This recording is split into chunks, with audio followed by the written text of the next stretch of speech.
os processos econômicos são amplamente interligados, os quais a finalização de uma operação econômica por um determinado agente econômico dá início a uma outra operação econômica que vai agir sobre o efeito de outro operador econômico, outro agente econômico.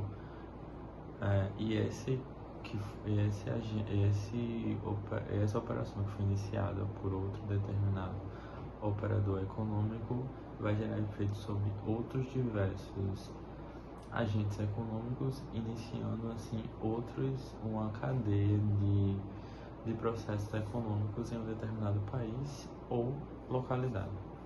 Essa interligação de operadores econômicos e operações é o que faz a economia realmente girar em qualquer localidade no globo. Os principais operadores ou agentes econômicos são aqueles que produzem e os que consomem. Os que produzem normalmente são divididos entre dos setores de bens de consumo e dos bens de capitais. E os consumidores podem ser tanto os próprios empresários dos dois ramos de produtores, como também os consumidores e trabalhadores que agem para esses dois tipos de empresários. Como, por exemplo, os próprios trabalhadores podem se usufruir de trabalhos, de produtos que eles mesmos produzem de seus próprios donos, como também fazer circular a economia com outros concorrentes ou até outros serviços que eles podem consumir também. Além disso, o governo também é um grande operador que faz a economia girar, porque ele tanto ajuda na propagação de renda com os salários que ele distribui para todos os funcionários públicos desse governo, como também ele usufrui dos empresários usando de alguns serviços como construtoras para construir algumas construções públicas que eles promovem, como também serviços como energia que eles utilizam, água que eles utilizam, os de meio privatizado. Além disso, também os empresários também geram renda para outros empresários, por exemplo, com o pagamento de salários, que faz com que os seus trabalhadores consumam, girando a economia também. E também os empresários também alimentam os próprios empresários. Hoje o Banco BC, de bens de consumo, precisam de investimentos dos bens de capital para fazer investimentos maiores ou financiarem mais produção que eles vão necessitar. As cadeias econômicas também estão muito interligadas porque um é necessário para o outro. Os bens de consumo necessitam dos bens de capital para ajudar no financiamento. Além disso, o governo também se utiliza de financiamentos ou incentivos para que os próprios empresários ajudem a gerar renda para o próprio país, onde eles vão incentivar que haja mais produção ou até mesmo zerar alguns impostos para incentivar efetivamente com que certas empresas se fixem em seus determinados territórios, tanto estaduais como federais e municipais. A gente tem esse esquema como um exemplo de sistema econômico, onde o governo investe numa empresa de bens de capital, BK, e isso vai gerar emprego. A empresa vai contratar mais trabalhadores e os trabalhadores vão participar na produção dos bens de capital, QK. A empresa vai ter um custo que equivale ao total do salário dos trabalhadores e vai ser ofertado ao governo um imposto, que é o preço vezes a quantidade. Os trabalhadores vão gastar seus salários NKWK, que é o número de trabalhadores contratados, vezes o salário individual dos trabalhadores, e vão consumir. Então, o setor BK vai receber um lucro e também vai pagar uma dívida e juros com o governo para o banco. E esses bens de capitais produzidos vão ser usados na produção de bens de consumo. Ok. O setor de consumos, ele lucra com os trabalhadores que gastam seus salários e consomem os bens de consumos, BC igual a 1 menos J, NK vezes WK. E dentro desse setor, os empregados gastam e consomem novamente os bens de consumo, gerando assim lucro aos empresários. O mercado de bens e serviços determina o nível de produção agregada, bem como o nível de preços. E dentro do modelo macroeconômico multissetorial, considera-se a taxa de juros e os níveis de preço, portanto, estuda-se o mercado de ativos financeiros e não só o mercado de bens e serviços. Como exemplo, a taxa de juros, que é afetada por conta dos gastos do governo, que aumenta a renda e, consequentemente, o consumo, e a demanda por moedas aumenta. O modelo do objetivo... O objetivo do modelo é destacar as forças que determinam a balança comercial e a taxa de câmbio da economia, e pode ser utilizado para examinar as consequências de eventos e de políticas monetárias e fiscais na macroeconomia de um país. Em relação à demanda agregada, ela é definida pela seguinte entidade: YT igual a SCT mais CG vezes GT mais SLIT mais XSXT SMMT mais SL. Ela é definida pela seguinte entidade: YT igual a SCT mais CG vezes GT mais SLIT mais XSXT SMMT mais SSST, onde YT é igual ao produto do período T, onde CT é o consumo das famílias, GT é o consumo do governo, IT é o investimento, XT é exportações e MT importações. E ST são variações de estoque, SI é share dos componentes no PIB nominal.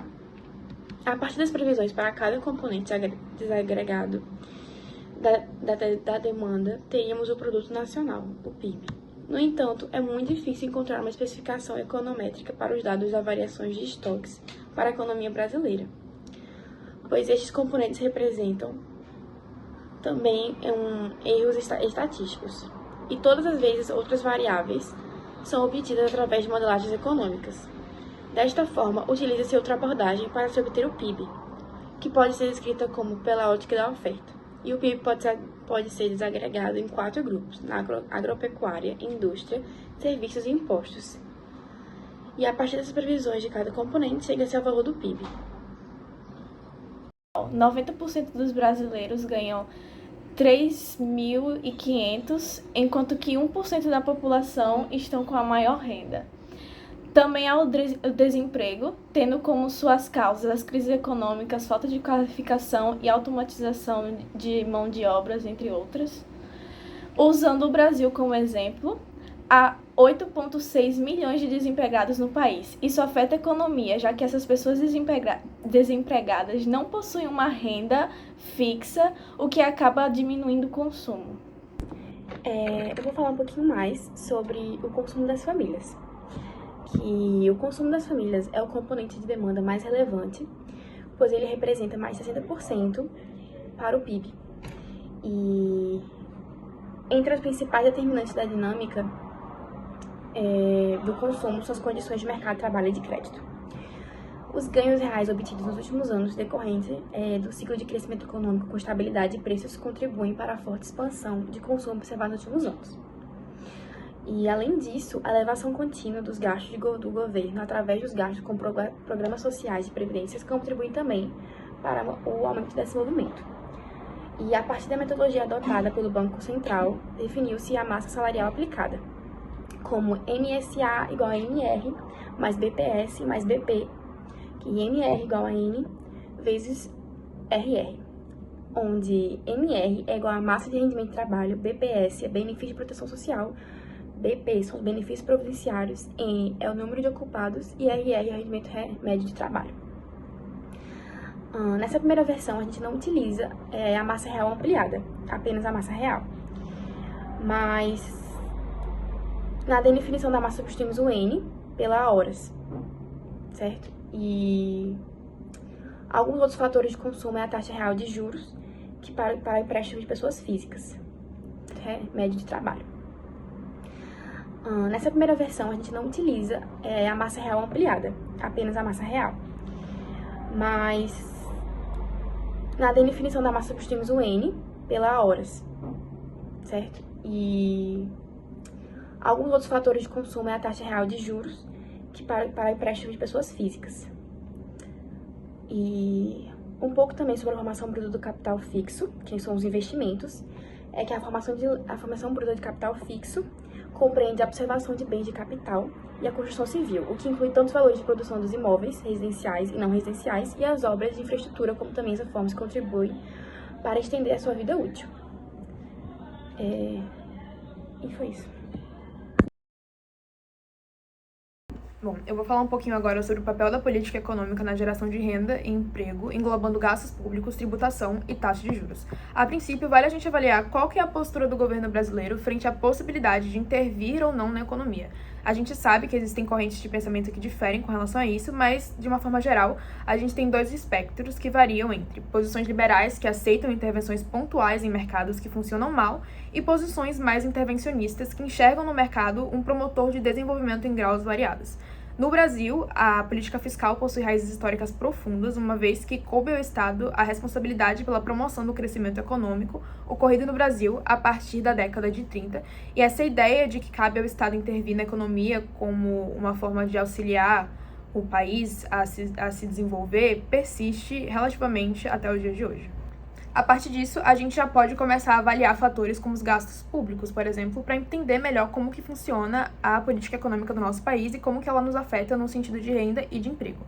Primeiramente, o que é gasto público ou despesa pública? Isso é um conjunto de dispêndios que são realizados pelos entes públicos para custear os serviços públicos que são prestados para a sociedade ou para a realização de investimentos. As despesas públicas elas devem ser autorizadas pelo Poder Legislativo por meio do ato administrativo chamado de orçamento público. E os gastos públicos eles afetam nesse sentido porque o governo pode expandir a sua demanda agregada, injetando recursos no setor privado por meio da compra de bens e serviços ou diminuindo a sua tributação. Ele também pode contrair a sua demanda com a diminuição dos seus gastos, repercutindo na demanda por bens e serviços no setor privado ou elevando o nível da tributação. Esse mecanismo que o governo utiliza para elevar ou diminuir a renda na economia é conhecida como política fiscal.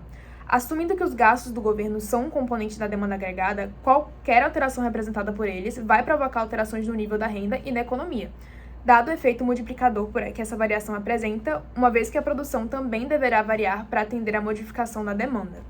Também é importante lembrar que, para a economia, uma das variáveis mais importantes é justamente o emprego, porque o emprego é uma realidade econômica e, sobretudo, social. O indivíduo deve ter garantido o seu direito à renda do trabalho e cabe ao governo estimular, através de políticas governamentais, a geração de expectativas empresariais otimistas que acabem estimulando a contratação de mão de obra, consequentemente reduzindo o desemprego.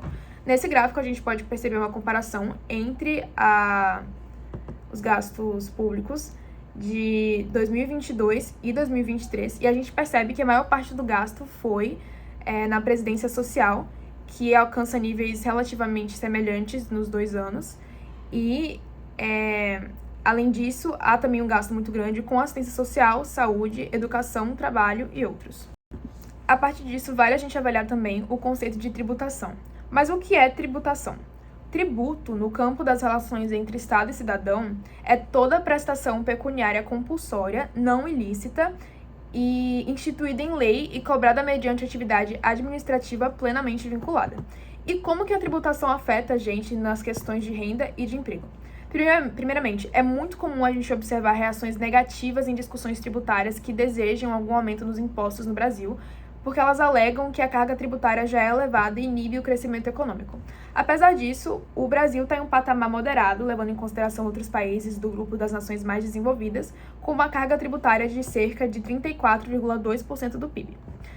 E as alíquotas do imposto de renda para a pessoa física apresentam baixa progressividade e muitas isenções atenuam seu potencial redistributivo, reduzindo sua capacidade de arrecadação e limitando o financiamento das políticas públicas.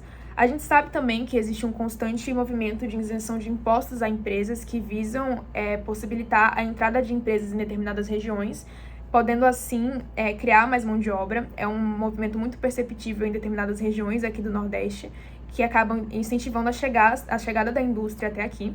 E também se sabe que uma tributação elevada, ela tende a reduzir a capacidade do consumo do comprador, já que seu poder de compra acaba diminuindo. Há uma tributação nos salários que são recebidos e uma tributação nos produtos que são comprados. Então, uma tributação muito elevada tende a ter esse impacto. E é devido à importância da tributação para a economia brasileira que é comum que hajam alguns reajustes de tempos em tempos. Esse ano de 2023 já é previsto um novo ajuste, por exemplo.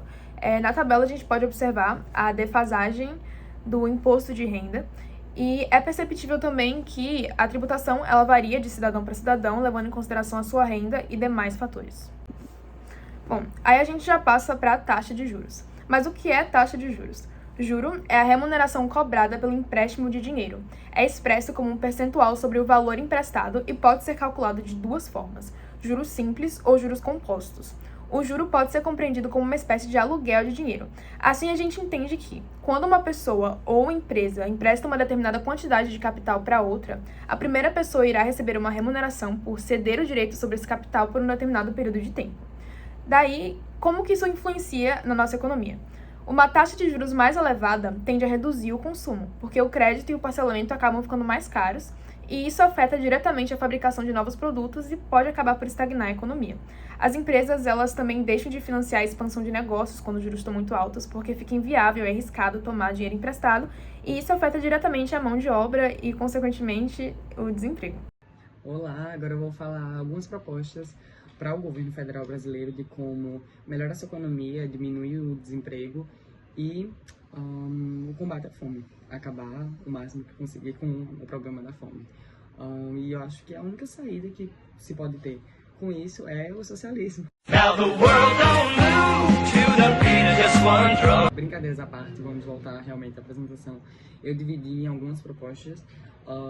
Basicamente elas estão interligadas, já que a economia é um ecossistema e não dá para você falar sobre um fator e não considerar o outro, mas a gente vai começar falando sobre o desemprego, sobre o combate ao desemprego, e não é a erradicação, já que no sistema que a gente vive, que é o capitalismo, não há uma necessidade de ter pleno emprego, não há necessidade de acabar totalmente com o desemprego, porque ele é necessário para que exista um exército de reserva de pessoas desempregadas que irão aceitar qualquer emprego ou qualquer salário, e mesmo esse emprego tendo condições terríveis, essas pessoas terão que aceitar pela necessidade de sobreviver.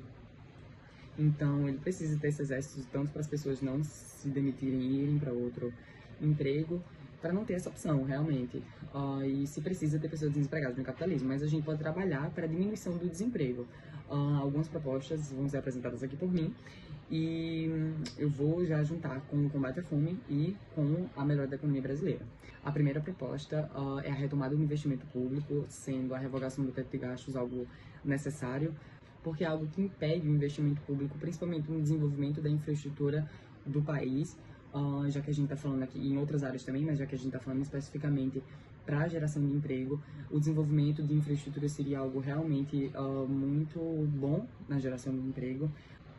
A retomada do investimento público também deveria acontecer no setor da educação, de escolas públicas na área fundamental, na área do ensino médio e nas universidades públicas, para a geração de empregos e cidadãos mais qualificados e para o combate ao desemprego e a precarização dos trabalhos. A segunda proposta seria a reestatização de empresas nacionais que foram privatizadas, que foram sucateadas e desmembradas para serem vendidas para o setor privado e que se passassem para o setor nacional, para o setor do Estado, de novo, produziriam tecnologia, ou seja, produziriam empregos acadêmicos, empregos industriais, principalmente, e seria alguma proposta para a diminuição do desemprego. E nisso já entra a proposta de reindustrialização do Brasil, que seria uma proposta para a melhora da economia brasileira e da gente tirar esse caráter econômico exportador que sempre nos foi imposto pelos países do capitalismo central, de exportar matéria bruta, matéria-prima muito barato e comprar os produtos que são feitos com essa matéria-prima muito mais caro, comprar os bens já industrializados muito mais caro. E essa reindustrialização do Brasil seria algo que produziria investimento em tecnologia, melhoraria o desemprego e melhoraria a qualidade de vida da população e o poder de compra dessa população, que retornaria para a economia esse gasto dessa população. Já a quarta proposta, que melhoraria tanto no desemprego quanto no combate à fome, seria um projeto de reforma agrária e um projeto que seria um gerador de empregos e um distribuidor de rendas, principalmente nas pequenas e médias cidades. A gente tem que entender que os grandes latifúndios do Brasil, eles não pagam impostos, eles não geram empregos de qualidade, as situações dos trabalhadores são totalmente defasadas, análogas à escravidão, e a produção, ela é apenas basicamente de um produto, ela é voltada para a exportação e ela é de um produto que não é base na alimentação do Brasil, do povo brasileiro, e sim ele é voltado totalmente para a exportação. Cada vez menos se tem um interesse menor em produzir uma base alimentícia para o povo brasileiro e paralelamente ao desmonte e à desestruturação da agricultura familiar, da economia familiar, de realmente a economia que produz a agricultura que é consumível para a população brasileira. E já outra proposta para o combate à fome, juntamente com a reforma agrária, seria políticas para a segurança alimentar, políticas de incentivo e de proteção à agricultura familiar, políticas de compra de alimentos, o retorno de políticas de compra de alimentos pelo governo federal para o incentivo e o desenvolvimento da agricultura familiar e o desenvolvimento também de restaurantes populares. E, enfim, por último, a gente tem que entender a fome com um desmonte dessas políticas de segurança alimentar. O capitalismo, ele se desenvolve, seu desenvolvimento vem muito à tona pela acumulação de riquezas sobre algo básico para o desenvolvimento humano, que, por exemplo, no caso, é a comida. É a comida, a gente precisa saber quem responsabilizar para isso. E foi isso. Os pontos, eles foram interligados, já que a economia ela precisa ser interligada, já que todos os fatores eles se influenciam. E espero que não tenha ficado tão confuso, espero que o professor tenha gostado. E muito obrigado.